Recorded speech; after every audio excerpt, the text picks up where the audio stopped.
Scott Pilgrim. I feel like Scott Pilgrim is kinda controversial, right? Like some people really enjoy it, some people really dislike it, and some people think that it's ruined a whole generation of women. Regardless, I'm not here to tell you what or how to feel about Scott Pilgrim, but despite any feelings you may or may not have on it, I think it's pretty undeniable that at the very least to acknowledge that Scott Pilgrim is popular. I mean, it was a successful graphic novel series turned into a cult classic film, turned into a video game, and now turned anime, with each new iteration being received decently well. That's some staying power, and credit to where credit is due. But what I want to talk about today is one of the most important changes from the original graphic novels to the movie. Today, we're talking about the importance of self-respect. But before we begin, you guys voted that my next video essay should be on Scott Pilgrim over Bo Burnham, so here we are. For my Bo Burnham fans, I feel you. I really wanted to make that video too. I was already a page and a half deep into writing, but it got outvoted and I'm a man of the people. And for the people that didn't want either of those, consider watching anyways. You might find something you like, and also leave a comment on what you do want me to cover next. And finally, if you're new here and you'd like to keep up with any upcoming polls or enjoy my videos, please like and subscribe as it really helps the channel grow so I can continue making more. Now, back to the video. Not so long ago, in the mysterious land of Toronto, Canada, Scott Pilgrim was dating a high schooler.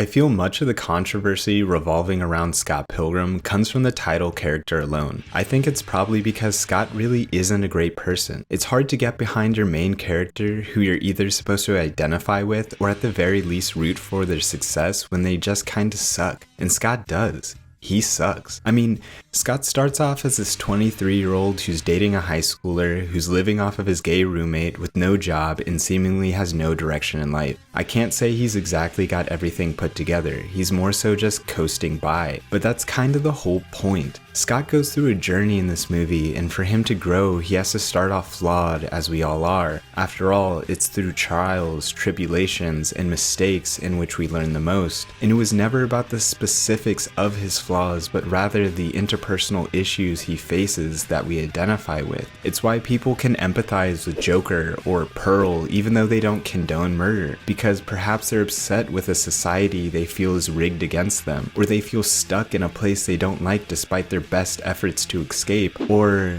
in the case of Scott Pilgrim, maybe they're unable to move past a relationship that changed them forever.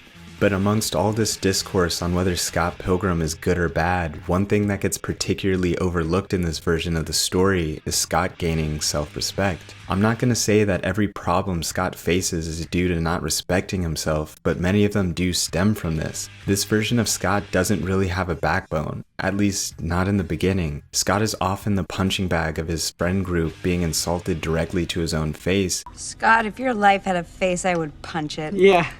Wait, what?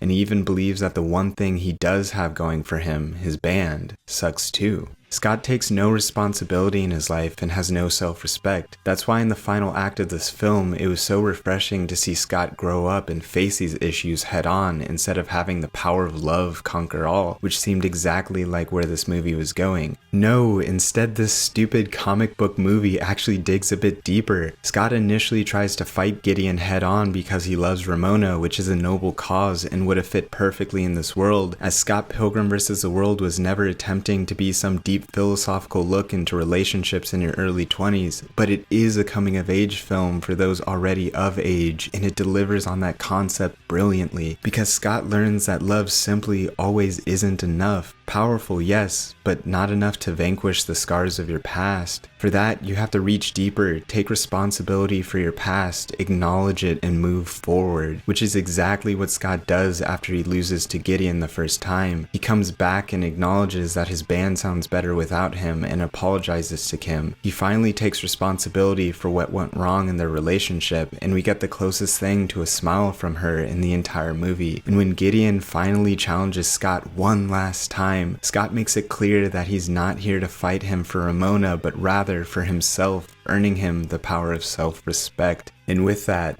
Scott's character arc is complete. You want to fight me? For her? No. I want to fight you for me. Scott earned the power of self-respect. I understand that Scott Pilgrim isn't for everyone. Stylistically, this movie is goofy.